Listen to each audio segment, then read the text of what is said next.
Ang mga benepisyaryong residente nagikan sa 19 ka mga barangay nga gipahigayon sa Municipal Gymnasium kagahapon Enero 6, 2022.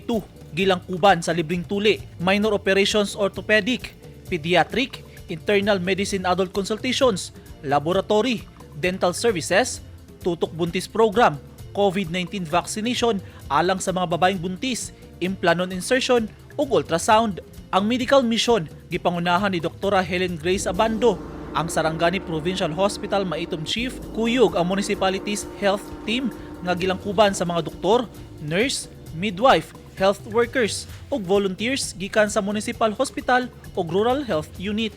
Lakip sa gipang distribute sa Sarangani Provincial Hospital Office ang tutok buntis kit nga gilangkuban sa diapers sa bata, towel, toothbrush, alcohol, mask ug uban pa nga gipangunahan ni Maria Razel Bustria.